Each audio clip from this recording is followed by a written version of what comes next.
फूलों की दुकानें खोलो, खुशबू का व्यापार करो और मल्लाहों का चक्कर छोड़ो, तैर के दरिया पार करो। कारोबार शुरू किया फूलों का और पौधों का। और मेरी बेटे और मेरा मास्टर्स ऑलमोस्ट एक ही समय का है। कि मार्कंडे काटजू जैसे बहुत सारे लोग या के एन सिंह जो चीफ जस्टिस बने वो उनके स्टूडेंट भी रहे हैं।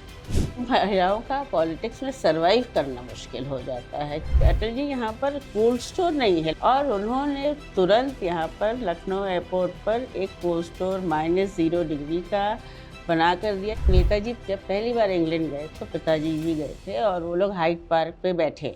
चुनाव हारना बुरा लगता है। अमिताभ बच्चन और राजीव गांधी जी की सभा थी इलाहाबाद में। धमकाना, डराना, मारपीट हो जाती थी। उस हल्ला बोल को जो एक छवि बनी थी गुंडागर्दी की, समाजवादी पार्टी की। और ये सरकारी गुंडागर्दी है। मुझे आप कसम खाइए कि सही मतलब बता देंगे पीडीए का। अखिलेश यादव और योगी आदित्यनाथ में क्षत्रियों के लिए कौन खुलकर काम कर रहा है, खुलकर सपोर्ट कर रहा है। यह भारतीय जनता पार्टी क्षत्रियों की पार्टी है। तो आप देखिए कि कई लोग तो अस्पताल पहुंच जाते हैं, पीछे पीछे कैमरा भी पहुंच जाता है, फिर वो कुछ उसका सोल्यूशन भी नहीं होता है। आपसे मैंने सवाल पूछा था क्षत्रियों पे और आपने जवाब दे दिया पंडितों पे। चाहे अखिलेश यादव जी हो, चाहे राहुल गांधी जी हो, सबको अपना अंकल बता रहे हो। मुझे नहीं पता कि आप किन माफियाओं का नाम नहीं लेना चाह रही हैं या कौन कौन आपके दिमाग में होगा, लेकिन मुझको ऐसा लग रहा है कि ऐसा तो नहीं कि आपकी जाति से जुड़े वो माफिया होंगे इसलिए आप नाम नहीं ले रही। नमस्कार, इंडियन प्रेस हाउस में आपका स्वागत है। हमारे साथ पॉडकास्ट में आज समाजवादी पार्टी की वरिष्ठ नेता, सामाजिक कार्यकर्ता और राजनीति में अपनी अलग पहचान बनाने वाली जूही सिंह जी। जूही सिंह की राजनीतिक यात्रा सिर्फ सत्ता और राजनीति के गलियारों तक सीमित नहीं है। उनके सफर में शिक्षा, संघर्ष, विचार, संगठन, महिलाओं की भागीदारी, युवाओं की राजनीति और समाज के अलग अलग वर्गों से जुड़े सवाल भी शामिल हैं। आज की बातचीत में हम उनकी जिंदगी के उन पहलुओं को जानने की कोशिश करेंगे जो अक्सर राजनीतिक मंचों पर दिखाई नहीं देते, जैसे उनका बचपन, पढ़ाई, परिवार, शुरुआती सोच, राजनीति में आने की वजह और वो अनुभव जो उनके व्यक्तित्व और राजनीतिक दृष्टिकोण को आकार देने की वजह बनते हैं। इसके साथ ही बात होगी उत्तर प्रदेश की मौजूदा राजनीति, समाजवादी पार्टी, महिलाओं और युवाओं की भूमिका, बदलते राजनीतिक समीकरण और आने वाले समय की चुनौतियों पर। तो आइए जूही जी, आपका बहुत बहुत स्वागत है और आपसे ये चर्चा शुरू करते हैं। जूही जी, आपसे बातचीत करने से पहले मैंने समाज के विभिन्न वर्गों में पूछा कि जूही सिंह को अगर आपको कोई सवाल पूछना हो तो क्या सवाल पूछेंगे, तो उन्होंने एक ढेर सारे सवाल सबने बताए हैं और इतनी फेहरिस्त है कि मैं अगर पूछना शुरू कर दूं तो काफ़ी लंबा समय निकल जाएगा, लेकिन कुछ जो महत्वपूर्ण जो सवाल मुझे नज़र आएंगे वो मैं आपसे पूछूंगा। तो अब शुरुआत तो एकदम शुरू से करता हूं कि आपका बचपन कैसे रहा। मेरे पिता जो थे, हम लोग एक ताल्लुकेदारी फैमिली से आते हैं। मेरे ग्रैंडफादर और ग्रैंडमदर जो है जब वो पीसीएस में हो गए तो वो एक जॉइंट ताल्लुकेदारी अभी भी है खजुराहोट की। जगह जगह उनकी पोस्टिंग रही। मेरे पिता ने जब इलाहाबाद यूनिवर्सिटी ज्वाइन की, उनका शुरू से एक सपना था आईएएस बनना। और आज भी लोग आश्चर्य करेंगे कि वो इलाहाबाद यूनिवर्सिटी के लॉ के ऐसे स्टूडेंट थे जिन्होंने वहाँ से लॉ भी किया और लॉ को पढ़ाया भी। मार्कंडे काटजू जैसे बहुत सारे लोग या के एन सिंह जो चीफ जस्टिस बने वो उनके स्टूडेंट भी रहे हैं। वहाँ से कटरा में एक घर था जिसमें वो और बीपी खंडेलवाल साहब उनके दोस्त थे जो बाद में डायरेक्टर एजुकेशन में। हम लोग वहीं रहते थे। मैं जन्म बहराइच में हुआ क्योंकि मेरे ग्रैंडफादर वहाँ पोस्टेड थे उस समय। और फिर उनका आईएएस में एक सिलेक्शन हुआ, ट्रेनिंग में गए। तो एक ज़रूर प्रिविलेज्ड बैकग्राउंड ज़रूर था, पढ़ाई लिखाई का माहौल था, लेकिन साथ ही में शुरू से ये भी शिक्षा थी कि बैकग्राउंड कुछ भी हो, अगर आपको कुछ बनना है, ज़िंदगी में हासिल करना है, तो उसकी कोशिश आपको खुद करनी पड़ेगी, क्योंकि वो आपकी शख्सियत है, उसे आप बनाएंगे। चलिए, माता-पिता ने हम्म, ग्रैंडफ़ादर ने एक राह दिखाई, जी। तो आप जब बड़ी हो रही थी, तो आपने क्या सोचा था क्या बनेंगी? हमारे यहाँ मैं यहाँ मेरी पढ़ाई लोरेटो से मैंने शुरू की और अभी भी वो क्लासरूम है, और वहाँ से बहुत कुछ सीखा। और घर में ये ज़रूर था कि सिंपल से सिंपल काम आपको आना चाहिए, कि यदि आपको कल कोई बहुत बड़ी नौकरी नहीं मिली या आप आर्थिक रूप से सशक्त नहीं हुए, तो हमारे ज़माने में वो एक हैंड टाइपराइटर्स आते थे जिस पे हम लोग टाइप करते थे। तो टाइपिंग मैंने उस पे सीखी है क्योंकि मेरे पिताजी, अब वो पुराने ज़माने की एक सोच थी, तो उनके अकॉर्डिंग अगर तुम कहीं काम नहीं कर पाओगे तो टाइपिंग का काम तुमको ज़रूर मिल पाएगा। तो सोच हमेशा वही थी। और आगे चल के मैंने चार्टर्ड अकाउंटेंसी बीकॉम किया, इलाहाबाद यूनिवर्सिटी से चार्टर्ड अकाउंटेंसी मैंने पूरी की, चार्टर्ड अकाउंटेंसी थोड़े दिन प्रैक्टिस भी की, और फिर अपना एक कारोबार शुरू किया, फूलों का और पौधों का, क्योंकि मेरी सिस्टर जो कि आईआईएम अहमदाबाद से मैनेजमेंट करके आई थी, हम दोनों का मन था कि हम कुछ अपने प्रदेश में करें, हम कुछ लखनऊ के पास करें। हमें इसके विरोध में बहुत सारी एडवाइस आई कि अरे लखनऊ कहाँ है, वहाँ से कहाँ आप लोग क्या कर पाएंगे, आप नोएडा कर लीजिए। कुछ लोगों ने तो ये कहा कि यार फूल पेड़ पौधे बहुत मेहनत का काम है, खेती, कुछ प्लास्टिक की फैक्ट्री लगा लीजिए। तो किया हमने वही जो हमें अच्छा लगता था। वो राहत इंदौरी का शेर मुझे पूरा तो ये याद है, उसमें वो लाइन थी कि फूलों की दुकानें खोलो, खुशबू का व्यापार करो और मल्लाहों का चक्कर छोड़ो, तैर के दरिया पार करो। तैर तो के आपने खुशबू का व्यापार किया, ठीक है। लेकिन उससे पहले आपने विदेशों में भी पढ़ाई की, जी। तो आप क्या क्या करने गई थी, क्यों गई थी? मेरी ज़्यादातर मैं कहूँगी स्कूली शिक्षा लखनऊ से हुई, और मैं जयपुर में अभी महारानी गायत्री देवी में 2 साल 3 साल पढ़ी। मेरे फादर की पोस्टिंग थी जहाँ स्कूल नहीं था उस समय, डाला चुनार हुँ, में। तो बाकी बीच-बीच में 1 साल मेरठ भी पढ़ी। मैं उत्तर प्रदेश मेरा हुँ। घर है, तो मैं कह सकती हूँ कि मैं यहाँ के हर शहर में किसी न किसी तरह गई हूँ। लेकिन जो आप कह रहे हैं कि मैं बाहर गई, उसकी हुँ, कहानी भी बड़ी इंटरेस्टिंग है।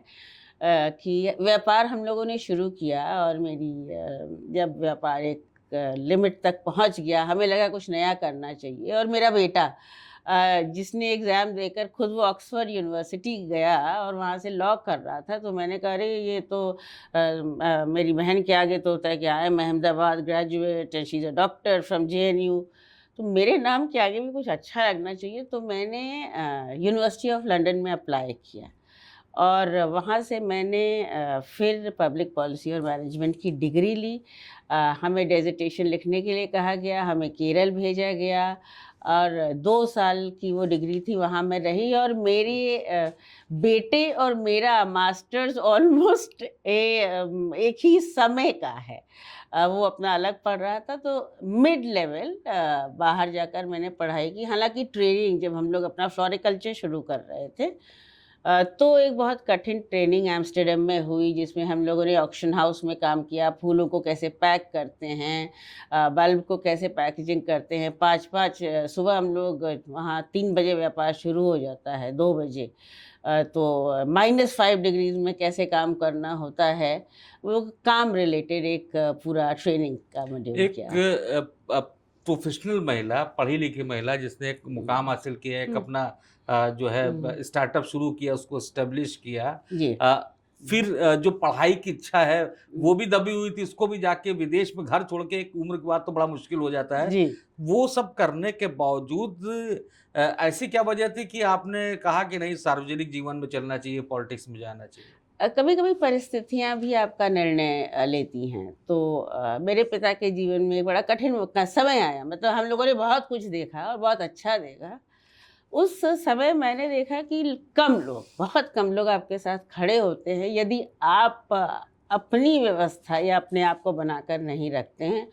और जो राजनीति का या मैं कह रहा हूँ ब्यूरोक्रेसी का एक दूसरा पहलू मेरे सामने आया, तो मुझे लगा कि अब शायद केवल तटस्थ रहकर कमेंट करना कि ये सही है और ये गलत है, ये इनफ नहीं है। और राजनीति में क्योंकि हर पढ़ा लिखा व्यक्ति इंटरेस्ट रखता था हमारे घर में, तो अ, नेताजी को हम लोग बचपन से जानते थे, लेकिन मेरी मुलाकात अखिलेश जी से हुई और उनसे बात करने के बाद लगा कि कुछ नया, कुछ एक उम्मीद, एक जो घिसी-पिटी हम लोग एक राह चल रहे हैं, कोई ऐसा शख्सियत अब आ रहा है हमारे जीवन में, हो सकता है और लोगों के जीवन में होगा, जिसके माध्यम से, जिसके साथ काम करके हम समय को बदल सकते हैं। तो क्या महिलाओं का पॉलिटिक्स में आना इतना आसान होता है? महिलाओं का पॉलिटिक्स में आना भले आसान हो, लेकिन महिलाओं का पॉलिटिक्स में सरवाइव करना मुश्किल हो जाता है, क्योंकि आप आते हैं, आपके पर पुरुषों पे भी जिम्मेदारियां रहती हैं। मैं कहूँगी महिलाओं के ऊपर भी जिम्मेदारियां रहती हैं, लेकिन उसमें आप जिस राह को चुनते हैं, और हर महिला जब आती है तो विधानसभा और लोकसभा ज़रूर पहुंचना चाहती है, तो उसका एक सपना रहता है। लिमिटेड नंबर ऑफ अपॉर्चुनिटीज़ हैं, ये भी सही है कि वो अपॉर्चुनिटीज़ मिल जाती हैं उन लोगों को जिनके पास कोई बैकिंग होती है या बैकग्राउंड होता है। तो उसके साथ अपने मानसिक स्ट्रेंथ को बनाकर रखना, सरवाइव करना, और कोई और आपको परिभाषित करे कि अरे ये तो, अब वही चीज़ आप देखिए, अगर कोई पुरुष या कोई आई वुड से एक अलग बैकग्राउंड की लड़की आए और वो एम्बिशियस हो, तो वो एम्बिशन ठीक है। अगर किसी अन्य बैकग्राउंड की लड़की एम्बिशियस है तो आप उसको डिफाइन करने लगते हैं। तो मुश्किल तो है, लेकिन इम्पॉसिबल भी अब नहीं है। आप बड़ी मैच्योर पॉलिटिशियन होती इतने सालों में हो गई हैं, लेकिन मैं शुरुआती सवाल कर रहा हूँ जो पॉलिटिक्स में होता है कि आपका पॉलिटिक्स में रोल मॉडल कौन है? मेरा पॉलिटिक्स में role model as an inspiration आप कहें, मेरे रोल मॉडल अखिलेश जी हैं। और क्योंकि मैंने देखा है उनको, उनका एक growth process as a politician और एज अ पर्सन। और इतने संघर्ष के बाद भले मैं कहूँगी कि नेताजी कहाँ से निकल कर आए और उन्होंने क्या इस्टेब्लिश किया, उसको सस्टेन करना 2017 में उस कठिनाई के बाद एक नई चार्ट लेके आगे चलना बहुत मुश्किल है। और उसमें भी अपने अंदर डिस्टॉर्शंस ना आए, वो हमेशा जो है वो उनको एक पॉजिटिव तरीके से ही चीज़ों को ले। तो मेरे as an individual, as a politician, वो मेरे रोल मॉडल हैं।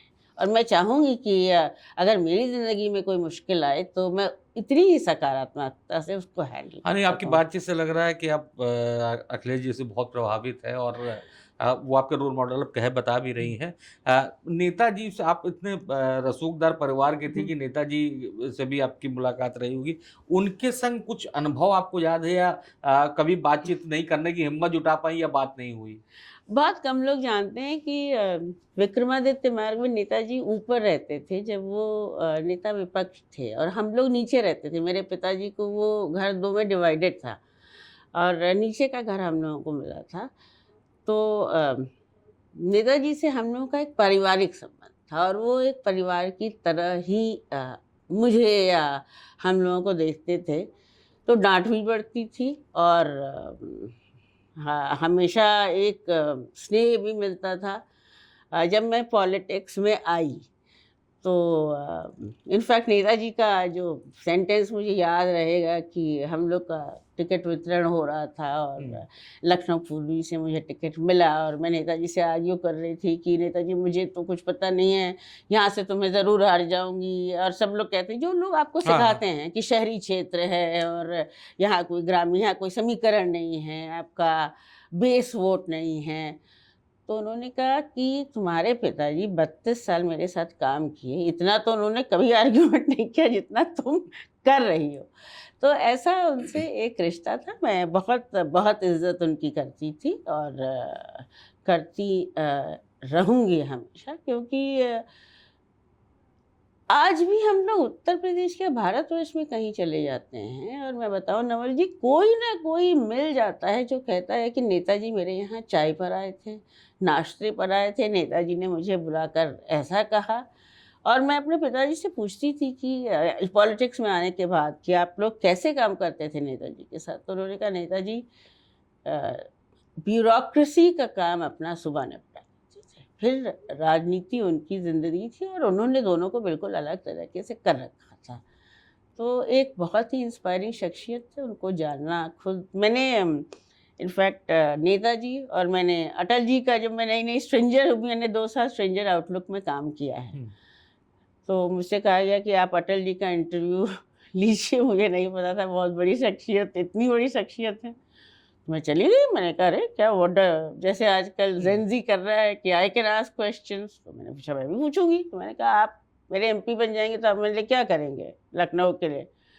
तो उन्होंने उस रूम भर के लोगों से कहा अच्छा रहने दो, ये नई लड़की है, पूछना चाहती है तो इसको पूछने दो, तो तुम बताओ क्या करना चाहिए? तो हमने कहा अब आप एमपी बनेंगे, सांसद बनेंगे तो आप बताइए। तो मतलब उन्होंने मुझे पूरा बताया कि मैं एनवायरनमेंट को बहुत पसंद करता हूँ और जो भी है। उसके बाद जब वो प्रधानमंत्री बने और मैं बिज़नेस करने लगी, तो हम लोग का डेलीगेशन उनके पास गया कि नेताजी कि अटल जी यहाँ पर कोल्ड स्टोर नहीं है लखनऊ एयरपोर्ट पे, हम अपने फ्लावर्स एक्सपोर्ट नहीं कर पा रहे हैं। और उन्होंने तुरंत यहाँ पर लखनऊ एयरपोर्ट पर एक कोल्ड स्टोर -0 डिग्री का बना कर दिया, जिससे आज भी एक्सपोर्टर्स को बहुत सुविधा है। तो उस तरह के नेता, उस समय के नेता उस तरह के हुआ करते थे। नहीं, अटल जी तो बड़े शख्सियत के नेता थे। और मैं भी, जब मेरा जर्नलिज्म की शुरुआत हुई, मैं ट्रेनी टाइप का था, तो मुझे अटल जी से मुलाकात हो गई आमने जी। सामने।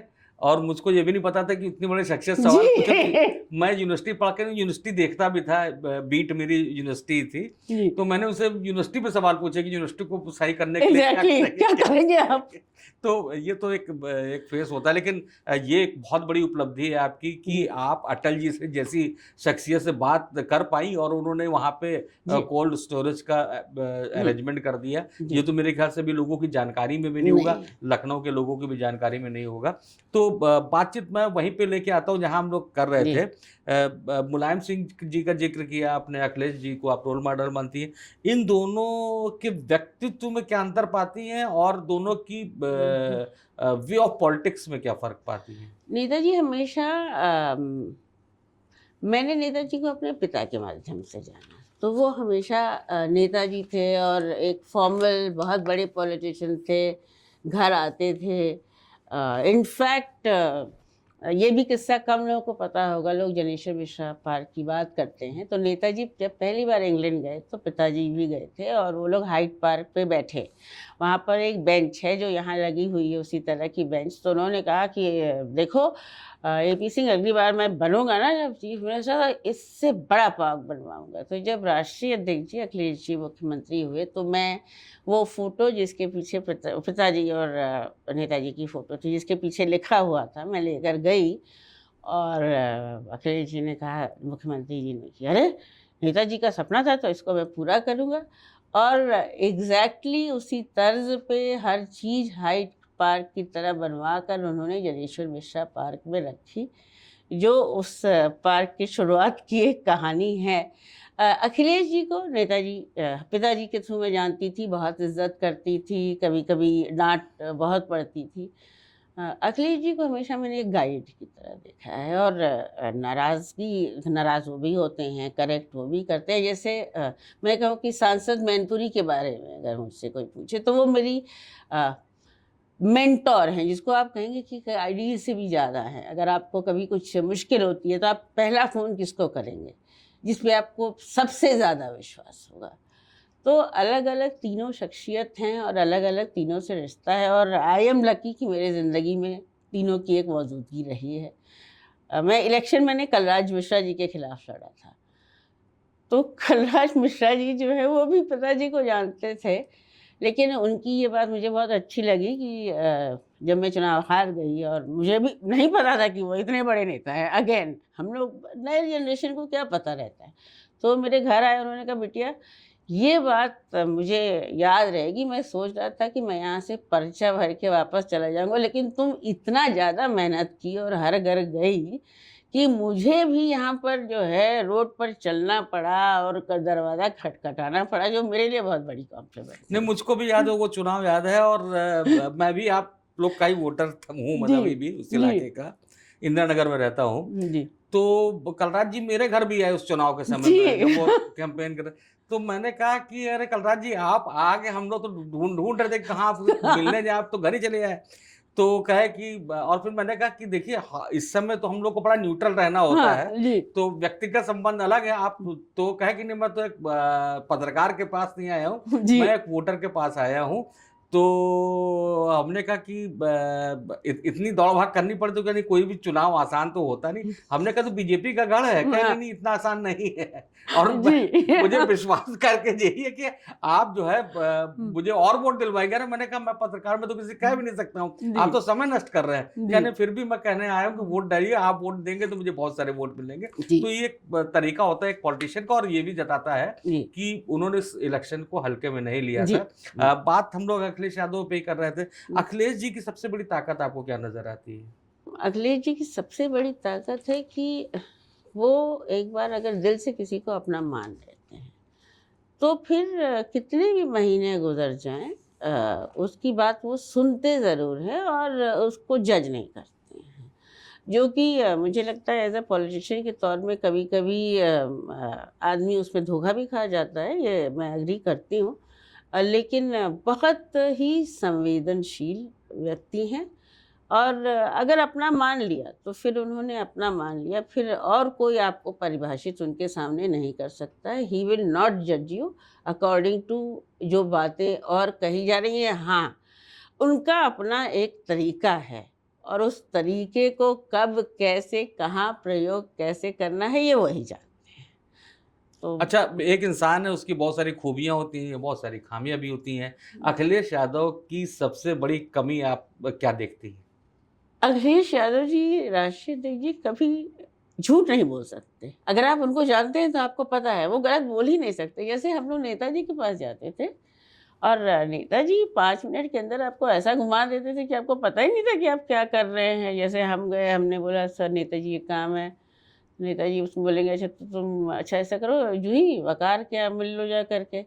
हम भी सोच रहे हैं कि हम वकार साहब के यहाँ क्यों मिलने जा रहे हैं, लेकिन मतलब नेताजी हम्म। का एक अपना सलीका था। मैं एक प्रेस कॉन्फ्रेंस में उनके साथ थी, बहुत ही डिफिकल्ट क्वेश्चंस पूछे जा रहे थे। तो एक छोटी सी बच्ची थी, तो उन्होंने कहा अरे भाई आज कोई कुछ ना पूछे, ये छोटी बिटिया है, ये छोटी बच्ची पूछेगा। वो बच्ची क्या पूछती, वहाँ पे पूछा जा रहा था पूरा कि कौन मुख्यमंत्री बनेगा, नेताजी आप किसको सपोर्ट करते हैं।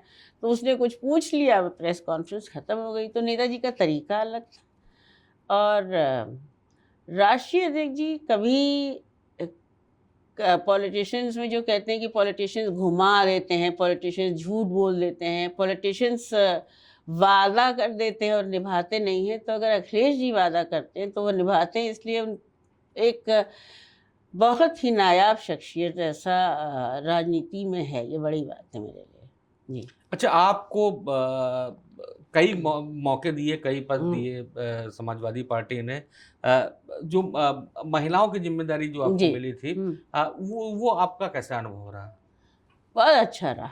और एक जब ज़िम्मेदारी मिली तो बहुत हमारे यहाँ राष्ट्रीय अध्यक्ष महिला सभा बहुत दिनों से नहीं थी। मुझे लगता है मुझसे पहले रंजना वाजपेयी जी कई सालों पहले थी। महिलाओं को जोड़ने का, और जो महिलाएं समाजवादी पार्टी में थीं उनके साथ काम करने का मौका मिला, और अन्य पार्टियों के साथ वो एक समय था जिसमें मैं तो कहूँगी कि अन्य पार्टियों की महिलाओं के साथ भी बातचीत करने का मौका मिला। बहुत सारे ऐसे फोरम्स पे जाने का मौका मिला जहाँ पर वुमेन राइट्स की बात, या ये लोकतंत्र में देखिए हमने तो शुरू से इलेक्शन वोटिंग पावर ऑलरेडी महिलाओं को दे रखी है, लेकिन उसका कितना वो प्रयोग करती है। मेरा डेजर्टेशन भी एक्चुअली डिसेंट्रलाइजेशन पे था यूनिवर्सिटी ऑफ लंदन में। तो कैसे पंचायती राज ने दुनिया बदल दी, और पंचायत लेवल पर महिलाओं से इंटरेक्शन करने का मौका मिला, उनकी समस्याएं और वो क्या चाहती हैं। तो एक बहुत ही हम्बलिंग एक्सपीरियंस रहा। जब आप जाते हैं और महिलाओं के साथ घर में बैठते हैं तो उनकी दुनिया अलग होती है, उनके मुद्दे अलग होते हैं और वो कैसे अपने मुद्दों को, जो बाहर के बड़े-बड़े मुद्दे हैं, उनके साथ कोरिलेट करके कोई निर्णय ले पा रही हैं, ये खुद में समझने की बड़ी जटिल प्रक्रिया है और अगर आप इसको नहीं समझ पा रहे हैं, तो कहीं न कहीं बड़ी गलती कर रहे हैं। महिलाओं के लिए आपने काफ़ी काम किया है। राजनीति में वो कौन-सा दौर रहा जो आपको अब तक सबसे कठिन लगा? चुनाव हारना बुरा लगता है, जैसे कि मतलब बुरा लगता है, हमने बहुत मेहनत की थी और वो ठीक है, कलराज जी ने एप्रिशिएट किया, हम लोग गए नेताजी के यहाँ, वो बुरा लगा। मैं कहूँ कि महिला सभा का राष्ट्रीय अध्यक्ष का पद था, तो 2 मिनट के लिए बुरा लगा। आप किसी पद पर होते हैं, ईमानदारी से काम करते हैं, लेकिन परिस्थितियाँ कुछ होती हैं, तो आप हट जाते हैं। बाकी मेरे लिए बहुत एक अच्छा एक्सपीरियंस भी रहा। हम लोग यूनिवर्सिटी में पढ़ते थे एक्चुअली। अमिताभ बच्चन और राजीव गांधी जी की सभा थी इलाहाबाद में। अमिताभ बच्चन इलेक्शन लड़ रहे थे और आज लोग जन सैलाब की बात करते हैं, लेकिन हम लोग यूनिवर्सिटी से कुछ लड़कियां थे कि चलो कुछ चला जाए। मेरे फादर कमिश्नर पोस्टेड थे, तो उनको बताना भी नहीं था कि पॉलिटिकल सभा में जा रहे हैं। हम लोग कॉपी किताब लेके चले गए एंड इट वर्क। अपने में जो उस समय वो जो पब्लिक की पल्स थी, मतलब वो बुलाया गया क्राउड नहीं था, वो खुद एक सपोर्ट में क्राउड था। तो शायद उस समय से लगा कि भाई हम लोगों को राजनीति में होना चाहिए। तो मेरे लिए ऐसा कोई बहुत कठिन समय अच्छा, नहीं। आज की समाजवादी पार्टी और जो 15 साल पहले समाजवादी पार्टी थी, दोनों में क्या फ़र्क देख रहे हैं? अपनी जर्नी का ही मैं फ़र्क देखती हूँ, क्योंकि मैं आई और मुझे 1 साल बाद टिकट मिल गया, जो कि खुद ही एक बहुत ही सुरक्षित सा माहौल है कि आपको एक विधानसभा मिल जाती है। विधानसभा भी मेरी, आप उसमें रहते हैं, बहुत ही शांत, बहुत एलिटिस्ट टाइप की विधानसभा है। मेरे ख्याल से अगर दोपहर में किसी की घंटी बजाओ तो लोग नाराज़ हो जाते हैं। हम लोग तो आज तक कहते हैं कि भैया ये तो पूर्वी में चल रहे हैं, हॉर्न कम बजाओ नहीं तो ये और वोट नहीं देंगे। तो बहुत अच्छा एक सीखने का, क्योंकि मेरे फादर ने कहा था जब मुझे टिकट का दिया गया, मुझे और अभिषेक को साथ में टिकट मिला था। नेताजी कह रहे थे कि मैं माहौल अपनी पार्टी को मैं बदलना चाहता हूँ, अखिलेश जी ने कहा। तो मेरे फादर ने कहा पहले तो तुम ये करके देख लो कि तुम कर पाओगी कि नहीं कर पाओगी, क्योंकि तुम्हारा कोई पॉलिटिकल एक्सपीरियंस तो है नहीं। तो वो भी घर नॉक करना है, बिल्कुल जाएंगे, बताएंगे कि हम बहुत काबिल हैं। उसमें कई आम आदमी पार्टी के सपोर्टर उस समय बहुत जोर में था, वो पूछ भी जाते लोकपाल पे आपका क्या ओपिनियन है। तो ये सब एक्सपीरियंसेस थे, लेकिन एक सबसे मेरा बेहतरीन एक्सपीरियंस, उसके बाद मुझे राष्ट्रीय अध्यक्ष जी ने बाल संरक्षण आयोग का अध्यक्ष बनाया और उसमें मुझे काम करने का मौका मिला, समझने का सरकारी नीतियाँ कागज़ पे कैसी होती हैं और उनका क्रियान्वयन कैसे होता है, कितना फ़र्क है, वो समझने का मौका मिला।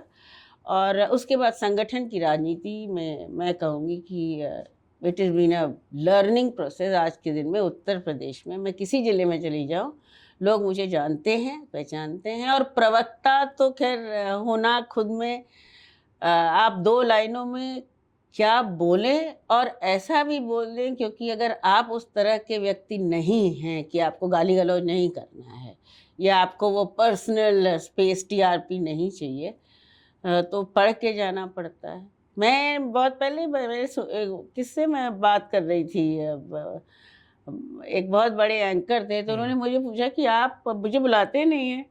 तो उन्होंने कहा मैडम आप ज़्यादा इंटेलिजेंट बातें करने लगती हैं ना, इसलिए जो है वो टीआरपी नहीं आती है। हमने कहा अच्छा, तो ये तो गड़बड़ है। नहीं, तो हम आपसे कोई टीआरपी के लिए बात नहीं करेंगे, हम आपसे जेन्युइनली बात करेंगे। जी। और जेन्युइनली बात है कि संगठन में आपने बताया कि एक लंबा एक्सपीरियंस है समाजवादी पार्टी में।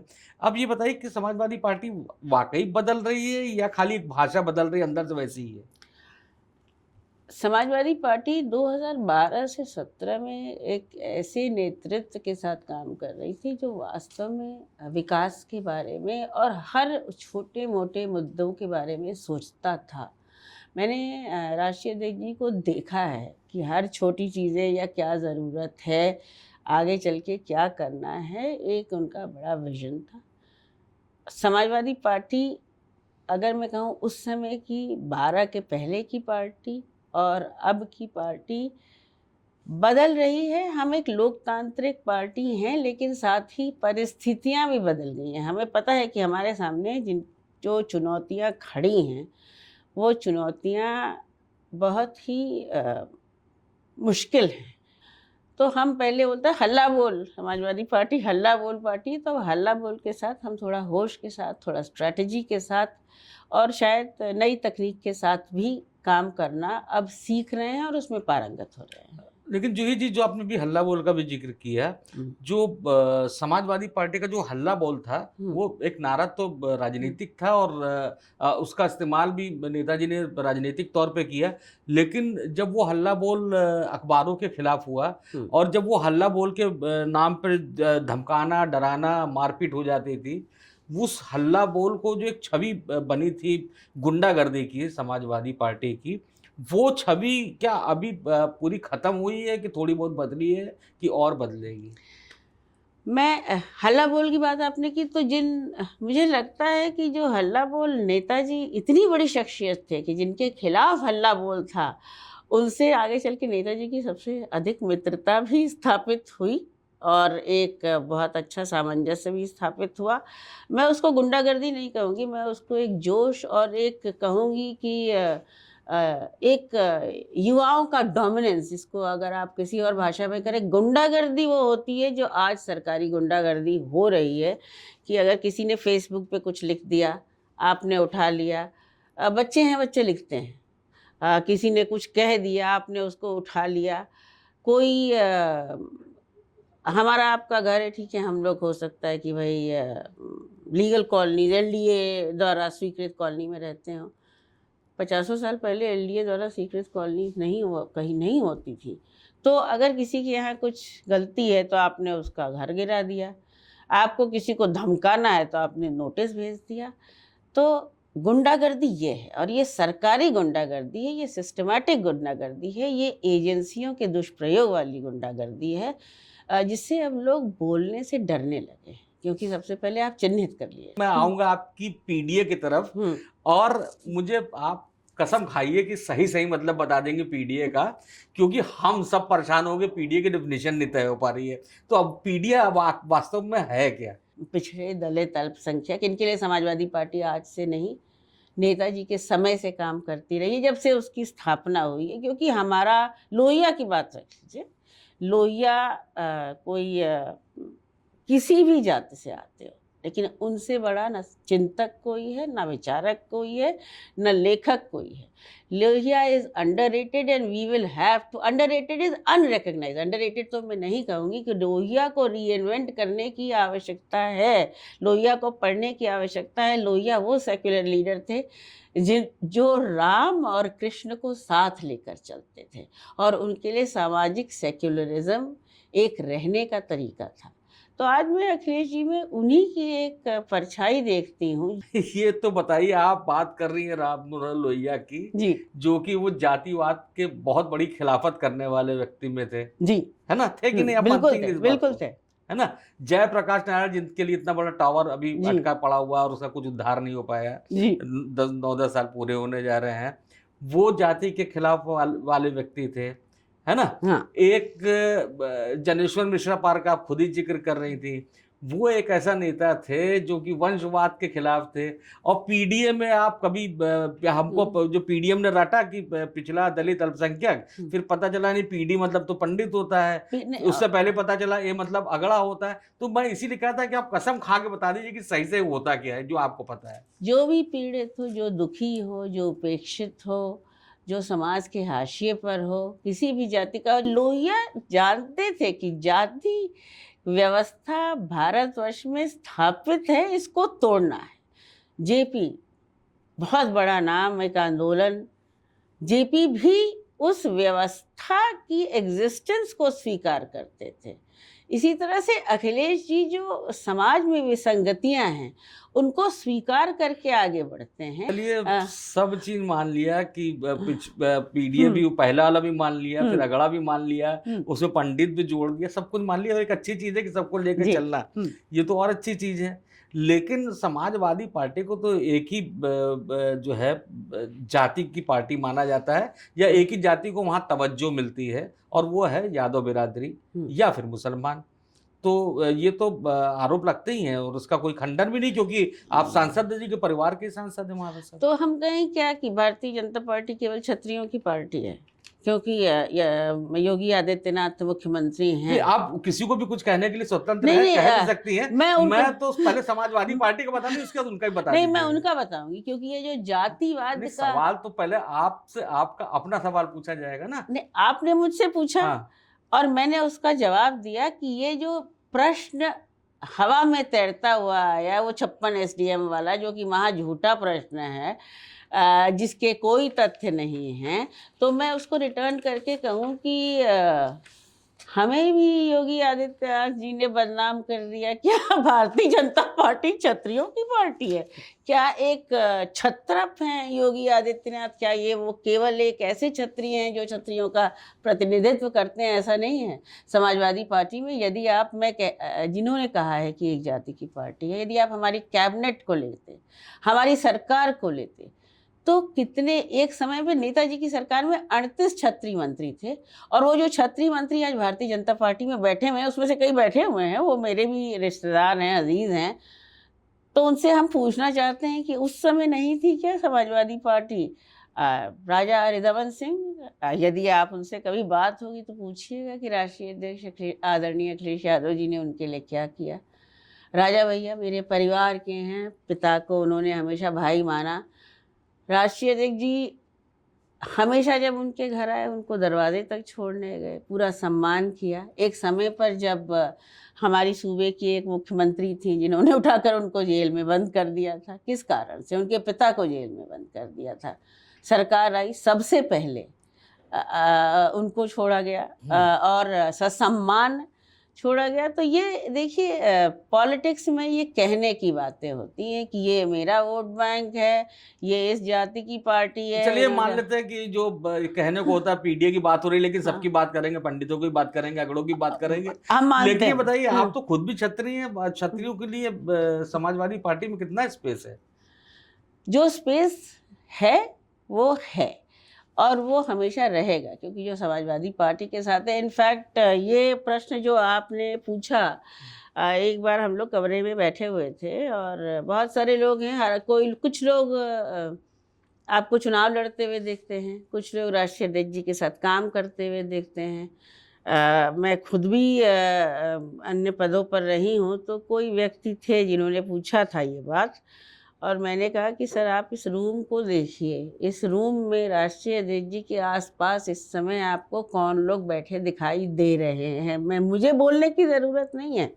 और बहुत सारे छत्री वहाँ पर तो थे जिनकी अपनी शख्सियत थी। मैं कहूँ कि अच्छा, चलिए इसको पलट के पूछ ले रहे हैं हाँ, इसी सवाल को। जी, अखिलेश यादव और योगी आदित्यनाथ में क्षत्रियों के लिए कौन खुलकर काम कर रहा है, खुलकर सपोर्ट कर रहा है? काम तो देखिए अखिलेश यादव जी ने किया, और मैं कहूँगी कि ये कहना एक होता है कि काम किसने किसके लिए किया है। तो काम तो एक्चुअली उत्तर प्रदेश में अखिलेश यादव जी की बात किसी ने किया ही नहीं। बाकी टीवी लेकर घूमना हो, कैमरा, तो आप देखिए कि कई लोग तो अस्पताल पहुंच जाते हैं, पीछे पीछे कैमरा भी पहुंच जाता है, फिर वो कुछ उसका सोल्यूशन भी नहीं होता है। फिर एक वो क्या कुछ सेट कर देते हैं, इंक्वायरी कमीशन, उसकी रिपोर्ट तक नहीं आती है। हाँ, ये कहना कि मैं छत्री हूँ और मैं छत्री के लिए बहुत काम करता हूँ, और आप 10 IAS अफसरों को अपने साथ जो कि क्षत्रिय हैं, जिनके पास किसी भी समाज की व्यक्ति के लिए कुछ करने की पावर ज़ीरो है, ऐसे लोगों को आप पोस्ट कर लें, जिन्होंने आज के दिन में, और ये मैं स्पष्ट कहती हूँ कि आज के दिन में यदि सबसे ज़्यादा लोग मीडिया को कहते हैं, मैं उसमें ब्यूरोक्रेसी को साथ में खड़ा करूँगी। सबसे ज़्यादा यदि पतन हुआ है तो वो सरकारी तंत्र का हुआ है, क्योंकि ना आपने आपको एकेडमी में जो पढ़ाया गया है उसकी इज्जत रखी, और फ्रैंकली जो एक एग्ज़ाम पास करके आपको कम से कम इतनी इंडिपेंडेंस दी गई थी कि आप अपने मुख्यमंत्री को या मंत्रियों को या गलत चीज़ों को मना कर सकते थे, आपने उसको भी ताक पर रखा। आपसे मैंने सवाल पूछा था क्षत्रियों पे, और आपने जवाब दे दिया पंडितों पे। आपने जो जिक्र किया ना कि वो अस्पताल में ऐसा होता है और कैमरा लेके चले जाते हैं, तो आप तो सीधे सीधे डिप्टी सीएम ब्रजेश पाठक पे हमला बोल रहे हैं कि वो खाली कैमरा ही क्योंकि चलवाते थे। मुझे कोई क्षत्रिय दिखा नहीं योगी आदित्यनाथ के आसपास जो कैमरा लेकर भी जा रहा हो। महेंद्र सिंह जी कहाँ हैं? उनको तो कैमरा ले जाने की भी इजाजत नहीं। कोई दिखे तो तब तो मैं डिफाइन करूं। ब्रजेश पाठक जी आपने नाम लिया है, हमारे स्वास्थ्य मंत्री हैं, स्वास्थ्य सेवाएं की हालत बहुत खराब है, तो वो दिख जाते हैं कैमरा लिए हुए। तो मैंने उल्लेख कर लिया, जिस दिन कोई क्षत्रिय with a little bit of power दिख जाएगा तो उसका उल्लेख मैं कर दूंगी। मुख्यमंत्री योगी आदित्यनाथ से बड़ा कौन क्षत्रिय लीडर होगा तो जो कि खुद गर्व से कहते हैं कि मैं क्षत्रिय हूँ? अच्छा, तो फिर उनको भी मैंने कुछ ऐसा स्टैंड डिसीजन तो लेते हुए नहीं देखा। लेकिन मैं मेरी माता जी जो हैं वो गोरखपुर की हैं, महाराजगंज को बिलोंग करती हैं। और हम लोग कम से कम गोरखनाथ मंदिर बचपन से जाते हैं और पहले भी जाते थे।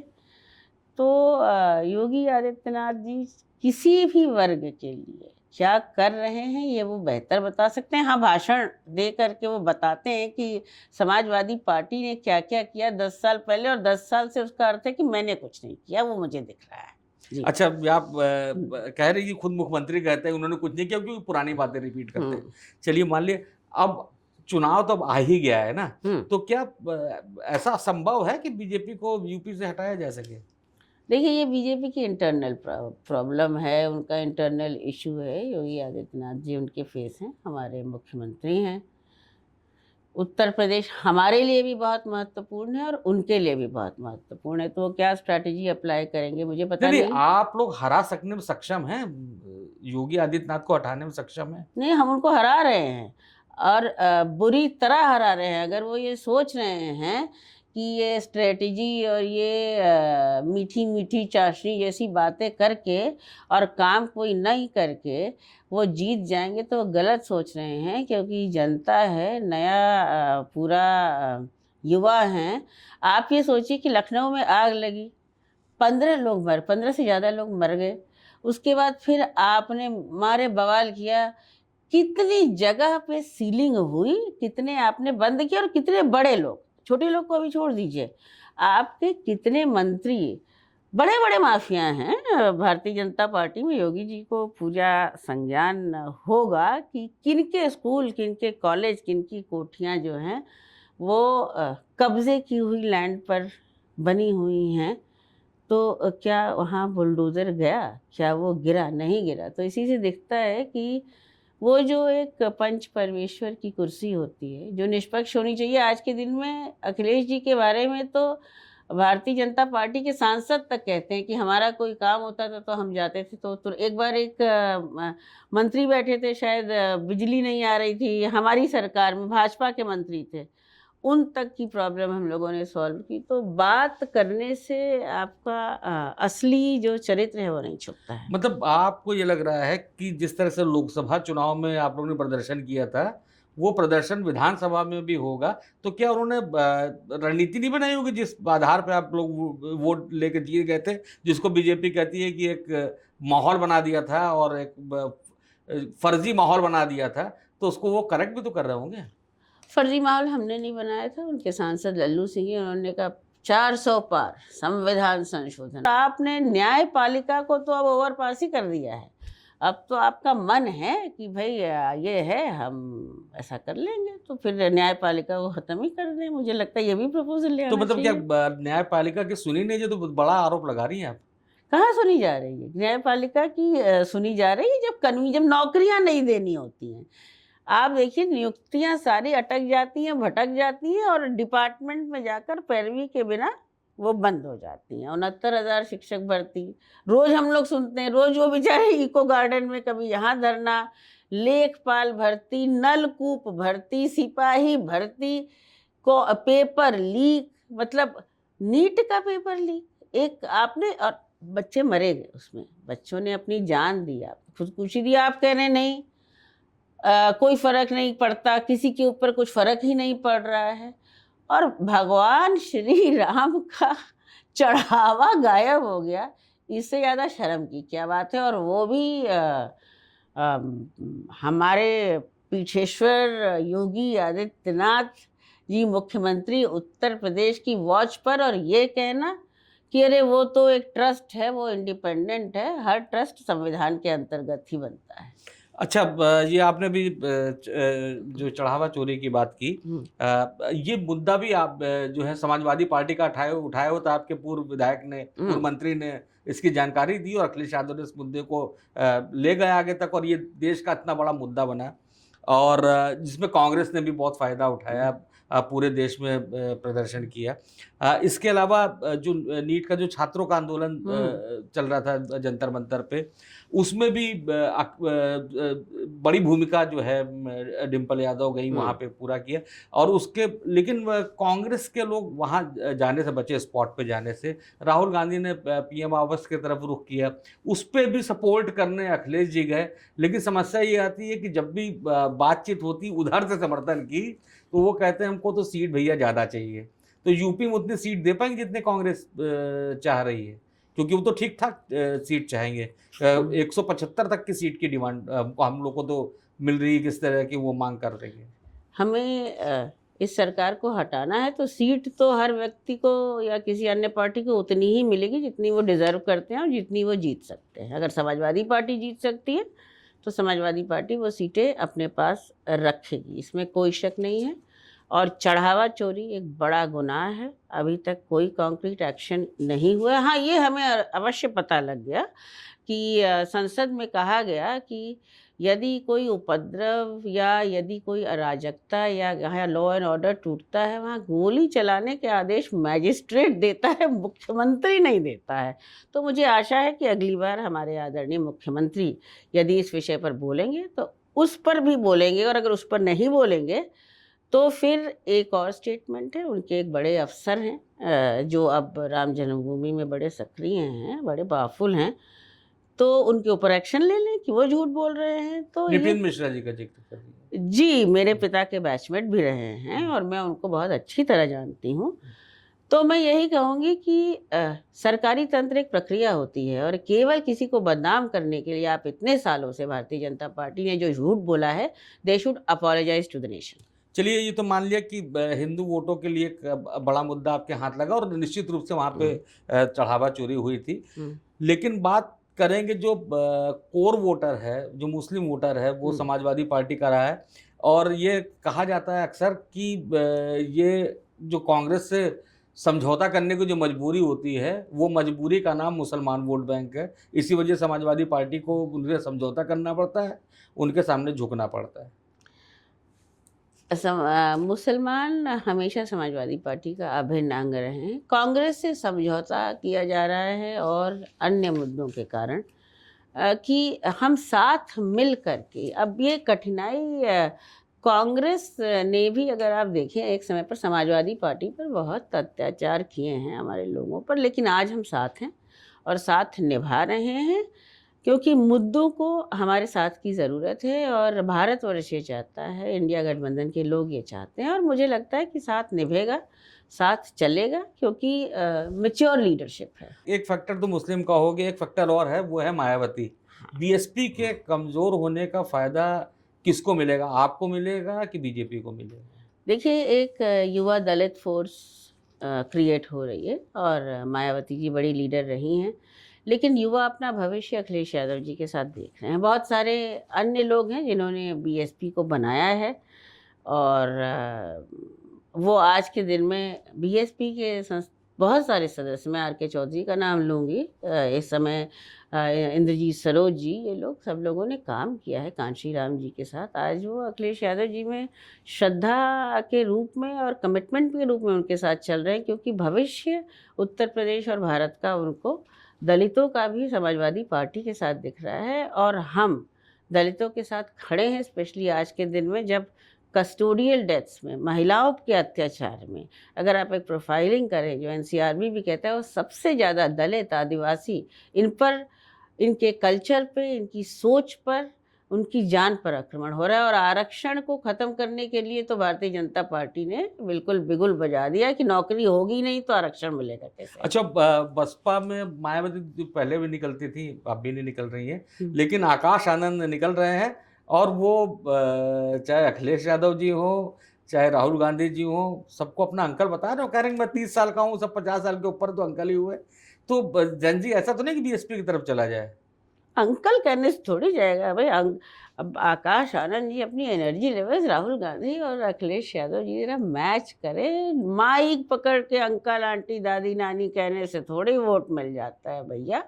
जमीन पे उतरो, थोड़ा आराम से चलो, जनता के बीच चलो, तब पता लगेगा कि ये उत्तर प्रदेश है और ये उत्तर प्रदेश की गलियां हैं। जी जी, थोड़ा सा और आगे बढ़ते, बात तो मुझे यूपी की में कर रहा था। संसद से लेके विधानसभा तक, चाहे आप हो चाहे कांग्रेस हो, आप और आप लोग के खासतौर से, चूंकि आप सपा को रिप्रेजेंट करती हैं तो आप ही से बात करूंगा कि आप लोगों ने क्या कर रखा है ना कि पहले तो अराजकता सड़कों पे की, अब वो अराजकता संसद से लेके विधानसभा तक पहुंच गई। ना विधानसभा आप लोग चलने देते हैं, ना आप लोकसभा चलने देते हैं। तो ये कौन सी राजनीति है? ये तो कोई राजनीति नहीं हुई ना जी, आप चर्चा ही ना होने दें। चर्चा उन विषयों पे होगी ना जो विपक्ष और जनता चाहती है। चर्चा मणिपुर पर हम चर्चा की मांग करते रहे, कहाँ प्रधानमंत्री आए। नीट पेपर लीक बार बार कहा जाता रहा तो प्रधानमंत्री इंस्टाग्राम पे आके बोल रहे हैं। आप संसद चल रही है, संसद में हम चाहते हैं कि नीट पर बात हो और जो चढ़ावा में चोरी हुआ है, बिना एफआईआर किए आपने एसआईटी का एक क्रिएशन कर दिया, भेज दिया। आपके समय समय पे अधिकारी, आपके श्री नृपेंद्र मिश्रा जी, सभी लोग इन्वॉल्व थे। वो स्टेटमेंट दे रहे हैं कि हाँ, standard operating procedures were not followed, इसलिए ऐसा हो गया। ये नृपेंद्र मिश्रा जी का स्टेटमेंट है। तो भैया आप कर क्या रहे थे? और अगर आपको ये पता था तो आप इस काबिल नहीं हैं कि आप इतने बड़े ट्रस्ट के बारे में कुछ भी कहें। तो हम चाहते हैं कि संसद में इसका डिस्कशन हो। नीट जिसने बच्चों की जान ली, पहली बार एयरफोर्स से पेपर भेजे जा रहे थे तो सीबीएसई बड़ा एक उनकी चेकिंग में, और अभी भी नीट पे भी प्रश्न चिन्ह आ रहे हैं। इस पर आप चर्चा कर नहीं रहे तो क्या करे विपक्ष? विपक्ष अटेंशन को अट्रैक्ट कैसे करे देश का? तो वो अराजकता नहीं है, वो लोकतंत्र की शांतिपूर्ण आवाज़ है। जब जंतर मंतर पे बच्चे बैठे थे और विपक्ष वहाँ पर गया, आपने लाठी चार्ज, आपने पैलेट गन्स, आपने लड़कियों के कपड़े फाड़े, तो किसकी अथॉरिटी से वो हुआ? दिल्ली में। फिर मैं क्या कहूँ कि गृह मंत्री की अथॉरिटी से हुआ, क्योंकि ये जब पहले की सरकारें थी तो आप कहते थे कि नहीं, पुलिस उनके पास नहीं है, पुलिस इनके पास है। तो आप चाहते थे कि बच्चों को आप पीटें, अपने भविष्य को पीटें, और उसके बाद जो है प्रधानमंत्री आकर कहें कि अरे हमने आपको माफ़ी दे दी। आप माफ़ी देने के लिए नहीं हैं, आप सरकारें चलाने के लिए हैं, निर्णय लेने के लिए हैं कि ऐसी स्थिति ना आए। यहाँ तक यहाँ विधानसभा की बात है, विधानसभा में आप कोई काम की बात करें, आप आदरणीय माता प्रसाद पांडे जी बहुत ही सीनियर व्यक्ति हैं, स्पीकर रह चुके हैं, उनकी पत्नी को मुख्यमंत्री किस तरह की भाषा में बात करते हैं। तो भाषा, और ये उत्तर प्रदेश है, आप तो नवल कांत जी खुद भाषा के विषय में इतने सजग रहते हैं। उत्तर प्रदेश की हमेशा एक खूबसूरती रही है कि यहाँ हम बात भी करते हैं तो बड़े ही तमीज़ से बात करते हैं, और वो तमीज़ भारतीय जनता पार्टी ने ख़त्म कर दी है। राजनीतिक संस्कार ख़त्म कर दिए हैं, और लोकतंत्र में जो उनकी जवाबदेही है उसको वो ख़त्म कर रहे हैं। तो ये तो होगा। चलिए, नीट में जो दिल्ली में हुआ, एक समस्या, पूरे देश की समस्या है। चढ़ावा चोरी भी एक घटना हुई, लेकिन चुनाव में तो बहुत सारी चीज़ जोड़ी जाती हैं। और एक सबसे बड़ा जो मुद्दा माना जाता है वो कानून व्यवस्था, और सरकार तो दावा करती है कि इससे अच्छी कानून व्यवस्था हो ही नहीं सकती जैसे उत्तर प्रदेश में है। बल्कि बीजेपी उदाहरण देती है कि हमारे योगी जी है उत्तर प्रदेश में, वो बहुत बढ़िया माहौल कर देंगे। बंगाल में भी चुनाव जीतने में उन्होंने कहा था कि जो है यहाँ पे योगी जी जैसा शासन होगा, और उन्हीं के संग आपको चुनाव लड़ना है। वही कानून व्यवस्था जिसमें मुख्यमंत्री के नाक के नीचे करोड़ों का चढ़ावा चोरी हो जाता है। तो हाँ, ऐसी शांति से हमें जो है बहुत सजग रहना है कि आपने जो है एक दिखावे के लिए सरकारी तंत्र से लोगों को डरा धमका कर चुप करा दिया, और खुद आप डकैती डाल रहे हैं डकैतों को। जब आप पकड़ नहीं पा रहे तो मैं तो कहूँगी कि आपके संरक्षण में ऐसा हो रहा है। और मुख्यमंत्री आप हैं। ये कहना कि वो ट्रस्ट है, ट्रस्ट जो है वो किसी का जवाबदेह नहीं होता है, it is a private trust. अरे हर ट्रस्ट जो है वो संविधान के तहत जो है उसका निर्माण होता है। किसी ट्रस्ट में इतना बड़ा भ्रष्टाचार, इतनी बड़ी चोरी हो रही है, और आप अब तक उस ट्रस्ट के लोगों को बस दिखावे के लिए इधर किसी को बर्खास्त कर दिया, उधर किसी को बर्खास्त कर दिया, and it is business about as usual. तो भाई पढ़ा लिखा देश है ये। अब हम काफ़ी सालों से, हमें आज़ादी मिल गई, पहले भी पढ़ा लिखा था। लेकिन ये तो मानेंगे ना कि जो बुलडोजर चला के कानून व्यवस्था है दुरुस्त किया गया है लोगों को। कहाँ दुरुस्त किया गया? महिलाओं के अपराध कहाँ रुक रहे हैं? बलात्कार कहाँ रुक रहे हैं? मर्डर्स कहाँ रुक रहे हैं? आप एजेंसियों को जो आपके खिलाफ बोलता है वहाँ लगा देते हैं। संगठित अपराध हैं। विकास दुबे की गाड़ी पलट गई क्योंकि आप कई बार ऐसी चीज़ें इसलिए करते हैं क्योंकि अगर इन लोगों के मुंह खुल जाएंगे और जो जवाब निकलेंगे वो भारतीय जनता पार्टी जो है वो सुनने लायक नहीं रहेगी। इतने बड़े बड़े गुंडे, माफिया, भ्रष्ट लोग भारतीय जनता पार्टी में आज पदों पर बैठे हैं और उच्च पदों पर बैठे हैं कि योगी आदित्यनाथ जी यदि वास्तव में, और मैं मानती हूँ कि वो एक मजबूत और एक स्ट्रांग लीडर हैं, होपफुली हमारे पूर्वांचल के तो होना भी चाहिए, तो वही एक लिस्ट बना लें। उसमें क्या जवाबदेही वो कर सकते हैं। माता प्रसाद पांडे जी की एक वृद्ध पत्नी के ऊपर तंज करना और मजाक करने से तो अच्छा है कि अपने गुंडे माफिया को कंट्रोल नहीं, करें। आपने विकास दुबे का जिक्र किया है, तो विकास दुबे तो उसके पास तमाम आपराधिक मामलों उस पे थे दर्ज, और उसने पुलिस पे अटैक किया था। इसके अलावा अतीक अहमद तो आपकी पार्टी के थे, बहुत बड़ा माफिया थे, है ना। जो मुख्तार अंसारी थे वो भी बहुत बड़े माफिया थे। जिन लोग का जो हश्र हुआ है ये तो अच्छा हुआ ना किसी भी शासन के लिहाज से। नवल जी, मैं उस पार्टी से हूँ जो जिसकी लीडरशिप आज अखिलेश यादव जी के पास है। मुझे लगता है आज तक का एक इंटरव्यू था, 17 का चुनाव चल रहा था, और उस समय हमारी पार्टी अपनी परिस्थिति से गुजर रही थी, एक विषम परिस्थिति से, और पूछा था लोगों ने उनसे कि आप टिकट देंगे क्या अतीक अहमद को। 2-3 नाम थे ऐसे, और उन्होंने कहा था कि नहीं देंगे। वो ऐसी शख्सियत थे। तो किसी व्यक्ति को ये कहना कि हम आपकी पार्टी में थे, अभी हम नाम ले लें ना तो योगी आदित्यनाथ जी कुछ कर पाएंगे। ऐसे कई लोग हैं जो हम अच्छी तरह जानते हैं कि किन पदों पर बैठे हैं। नहीं, आप जिसका भी नाम लेना चाहिए ले लीजिए, और ये मैं आपको विश्वास दिलाता हूँ कि जितनी भी चीज बोलेंगी उसमें से एक भी लाइन नहीं कटेगी, पूरा का पूरा चलेगा। मैं बिल्कुल नाम नहीं लूँगी क्योंकि मैं अपनी पार्टी को जानती हूँ, और मेरी पार्टी न गुंडागर्दी में विश्वास करती है और न ही अपराधियों को संरक्षण देने में विश्वास करती है, और न ही संगठित अपराध करवाने में विश्वास करती है, और न ही अपनी पुलिस से कहती है कि भाई बचाने के लिए गाड़ी पलट दो, लोगों को फर्जी एनकाउंटर कर दो, उठाकर बंद कर दो, जेल में लोगों को मौत के घाट उतार दो। ये सब भारतीय जनता पार्टी सुनियोजित ढंग से कर रही है, और इसी से निजात दिलाना है। मुझे नहीं पता कि आप किन माफियाओं का नाम नहीं लेना चाह रही हैं या कौन कौन आपके दिमाग में होगा, लेकिन मुझको ऐसा लग रहा है कि ऐसा तो नहीं कि आपकी जाति से जुड़े वो माफिया होंगे इसलिए आप नाम नहीं ले रही। नाम मैं वैसे भी नहीं लेती हूँ, और ज़रूर हो सकता है मेरी जाति से जुड़े हों, हो सकता है ना भी, कई मेरी जात से भी जुड़े होंगे, कई मेरी जात से नहीं जुड़े होंगे। लेट अस होप कि ये जातियों से माफियाओं को आइडेंटिफाई करने की स्पेशलिटी जो है ये भारतीय जनता पार्टी पे छोड़ दी जाए। हमारे लिए तो जो गुनाहगार है वो गुनाहगार है, उसको सज़ा मिलेगी और सज़ा मिलती रही है। चलिए, जातियों को संवैधानिक नज़र से देखते हैं, जातीय जनगणना को किस रूप में देख रही हैं?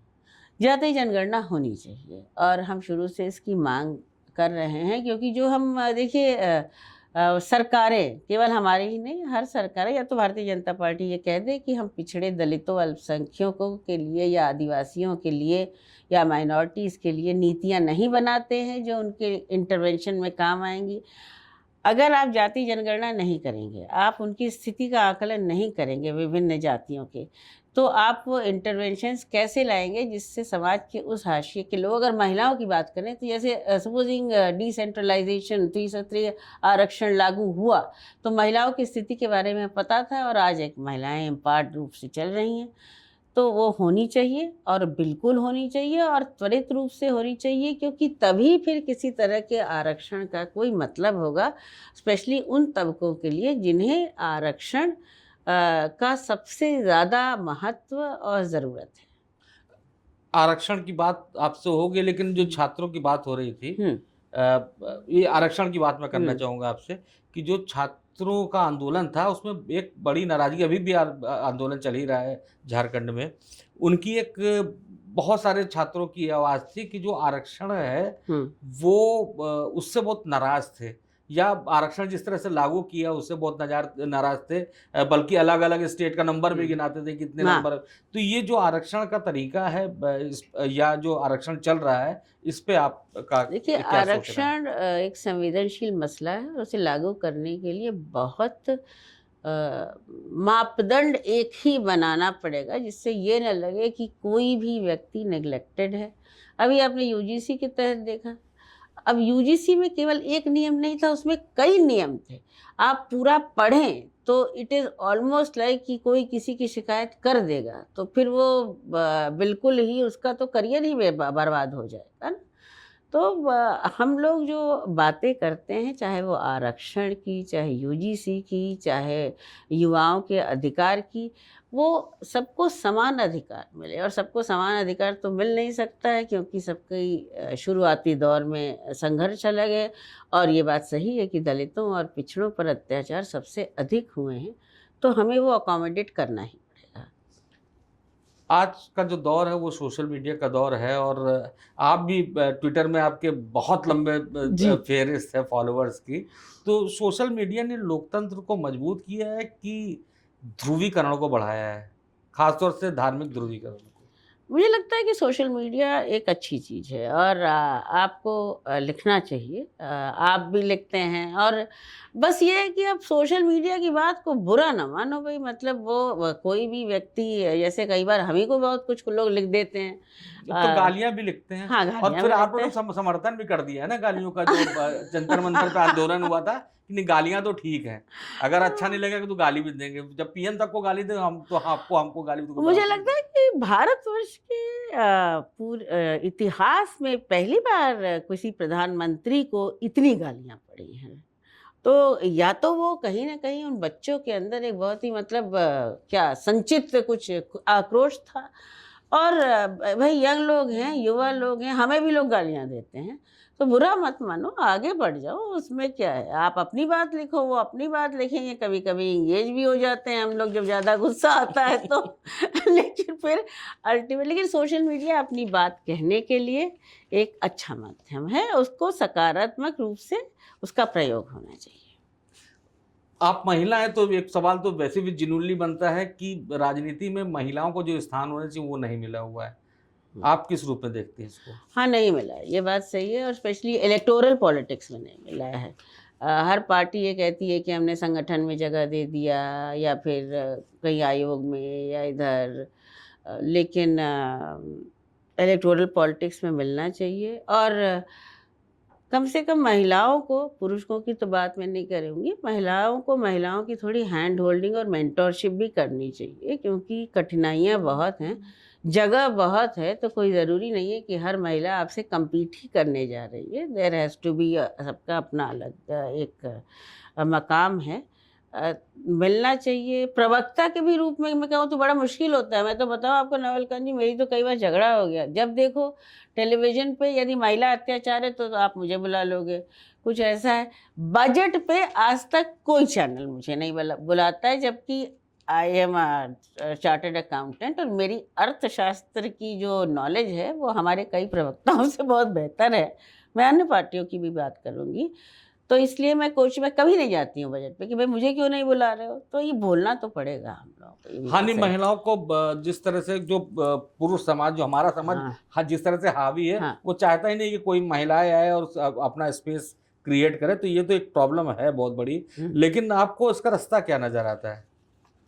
बोलिए, और साथ बोलिए। अगर कोई और बोल रहा है तो उसका समर्थन करिए। हो सकता है आप गलत भी हों, मैं ये नहीं कह रही हूँ कि हमेशा मैं ही सही होंगी, लेकिन ये कोई कह दे कि अरे मत बोलो, वो कहेंगे कि ये मैं बहुत ज़्यादा बोल रही है, ये नहीं। बोलना तो पड़ेगा आपको, अपने अधिकारों के लिए बोलना पड़ेगा। जैसे कभी कभी मुझे ऑफेंडिंग लगता है, भाई हाँ मुझे खाना बनाना आता है, लेकिन कोई ज़रूरी नहीं है कि अगर बजट के दिन आप आ रहे हैं टेलीविज़न में तो मैं कढ़ाई में पूड़ी तल के तभी पता लगे कि जूही जी अपना किचन कैसे चला रही हैं।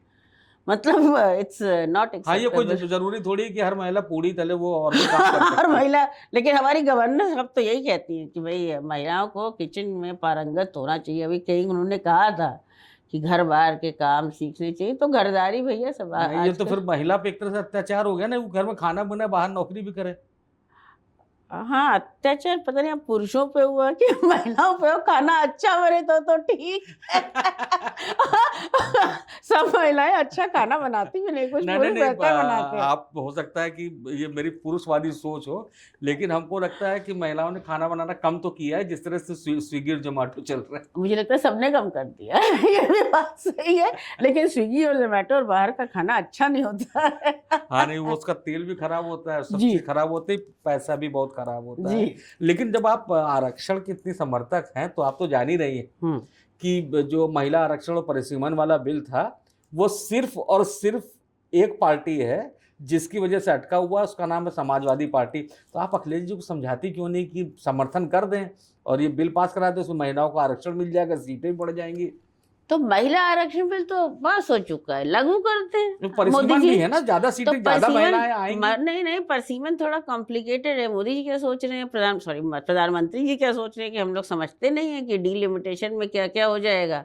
तो भैया महिलाओं का अधिकार दो, पहले महिलाओं का आरक्षण कर दो। अरे ये आप बताइए, सोचिए ना कि 850 सांसद हो गए और उसमें एक 30-35% महिलाएं हो गई, कितनी सारी महिलाओं को मिल जाएगा रिप्रेजेंटेशन। अभी कर दीजिए ना, अभी पहले शुरुआत तो कर दीजिए, फिर डीलिमिटेशन आगे देखेंगे ना। डीलिमिटेशन देखिए, डीलिमिटेशन बिल में बहुत ही महीन बिंदु भी हैं जिनके ऊपर हमें अगर लोकतंत्र में एक जिम्मेदार हम लोग एमपीज वहाँ रिप्रेजेंट करते हैं तो उन पर डिस्कशन होना ज़रूरी है।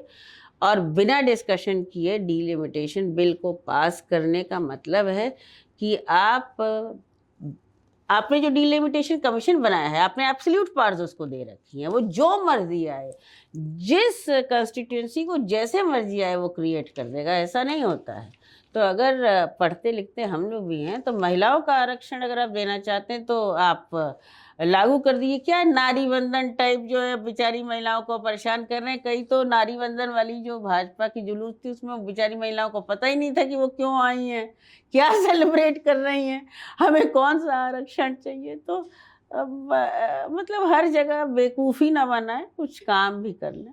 अच्छा चलिए, इसी से एक सवाल एक मेरे दिमाग में आया कि किसी मामले में देखिए, पॉलिटिक्स में, लोकतंत्र में, और सबके विचार अलग अलग हो सकते हैं किसी भी बात पे। अखिलेश जी से किसी चीज में आपका विचार नहीं मिलता तो आप उनसे कहती हैं? नहीं, वो शायद नवलकांत जी उसमें ब्यूरोक्रेटिक ट्रेनिंग काम आती है। The boss is always right, मतलब the boss is always right. नहीं देखिए, तो साफ साफ जो जूही जी कह रही है कि बॉस इज ऑलवेज राइट, तो जितनी बात कर रही है सच और सफाई से बोल रही है, अपनी बात एकदम साफ साफ रख रही हैं। एक रैपिड राउंड भी कर लेते हैं जिसमें एक एक शब्द में आपको जवाब देने होंगे। तो इसको मैं शुरू करता हूँ जी। चाय या कॉफी? चाय। लखनऊ या दिल्ली? लखनऊ। सुबह या रात? सुबह। किताब या फिल्म? किताब। राजनीति या सामाजिक काम? राजनीति। Very good. नेता या कार्यकर्ता? कार्यकर्ता। भाषण या बहस? बहस। सोशल मीडिया या आमने सामने की राजनीति? Social media. अखिलेश जी की तरह। मुलायम सिंह यादव, एक शब्द उन पे बोलिए।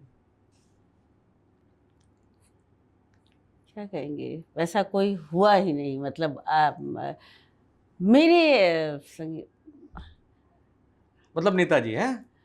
बस नेताजी, हाँ नेताजी। अखिलेश यादव एक शब्द, इनविंसिबल। राहुल गांधी एक शब्द, comes across as very empathy, warm। मुझे वो बहुत ही एक warm, empathetic, एक बहुत who wants to understand people, मतलब एक communicative, a leader।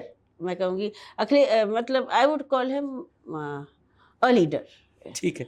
इसके लिए थोड़ा टाइम दे दूंगा आपको, एक शब्द बताना है, नरेंद्र मोदी।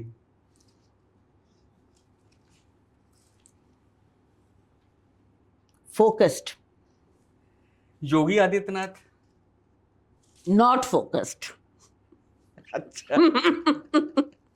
मायावती। मैं अपने पर्सनल एक्सपीरियंस से बोल सकती हूँ, वेरी काइंड। आपकी सबसे पसंदीदा महिला राजनेता है? डिम्पल यादव। राजनीति में सबसे ज्यादा किससे प्रभावित हैं? राजनीति में सबसे ज्यादा अखिलेश जी। सबसे कठिन राजनीतिक विरोधी? सबसे कठिन राजनीतिक जो विरोधी होने लायक ना हो वो कठिन लगते हैं। ऐसी कौन सी बात है जिस पर आप कभी कॉम्प्रोमाइज नहीं करती? My family. राजनीति में दोस्त ज्यादा हैं या आलोचक? मेरे दोस्त। एक ऐसी चीज जिसे आप राजनीति से खत्म करना चाहती हैं?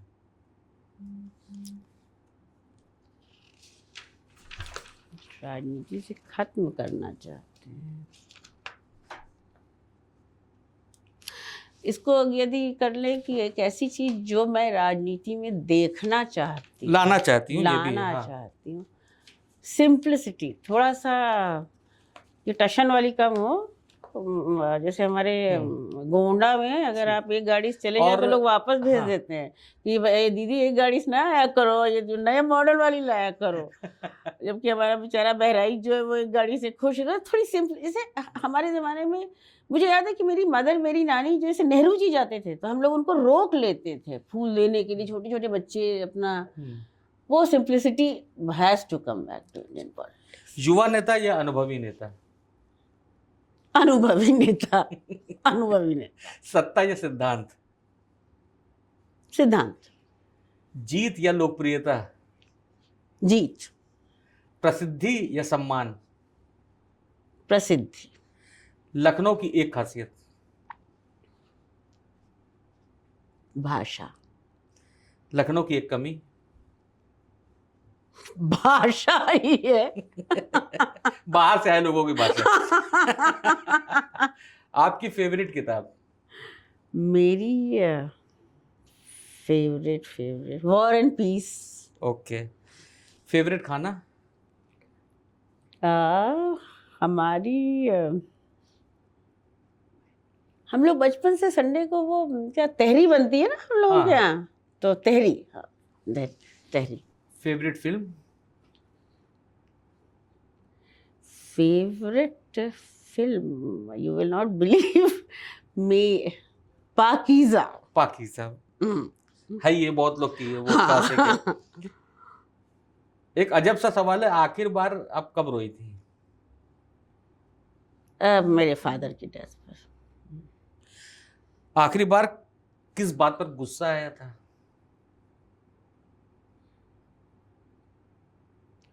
राजनीतिक रूप से कुछ परिस्थितियां थी जो मुझे लगता था कि मेरे साथ बदतमीजी लोग कर रहे हैं।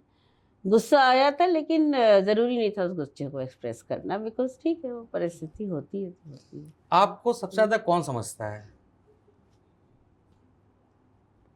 मेरा बेटा। ऐसी कौन सी आदत है जो आप बदलना चाहती हैं? गुस्सा नहीं करना चाहिए।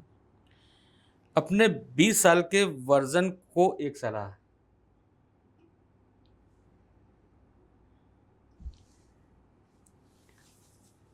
20 साल के वर्जन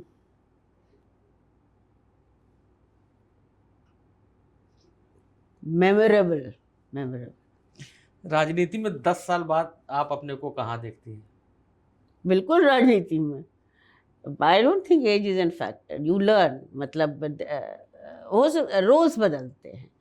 और मैं अपने आप को देखती हूँ कि मैं बहुत सारे लोगों को जो राजनीति में आना चाहते हैं उनकी मदद कर सकूं, जिससे हो सकता है उनको वो मुश्किलें, या कभी कभी वो मुश्किलें नहीं होती, हमको लगता है वो मुश्किलें हैं, वो ना आए, तो उनको मैं मदद कर सकूं। वैसे भी हमारा घर बिल्कुल ही यंग लोगों के लिए ओपन हाउस है, वो जब भी आ सकते हैं, उनसे बात कर सकते हो। हाँ, एक राजनीतिक और सामाजिक सक्रियता और भूमिका बनी रहे, वो and travel to lot of Bharat में जहाँ नहीं जा पाए वहाँ।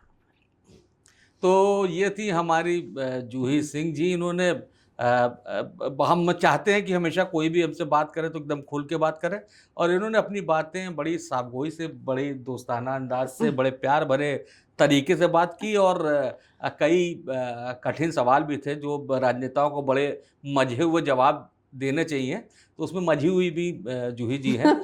तो आप लोग आपने पूरा इस वीडियो को देखा है, तो आपको कैसा लगा? हमको आपके कमेंट भी चाहिए, और आपकी लाइक भी चाहिए, सब्सक्राइब भी चाहिए। तो इसको आप देखिए, और आपको लग रहा है कोई सवाल छूट गया तो बताइए, और अच्छा बुरा जैसा भी लगा हो ज़रूर बताइए, और जुड़े रहिए इंडियन प्रेस हाउस के साथ। नमस्कार।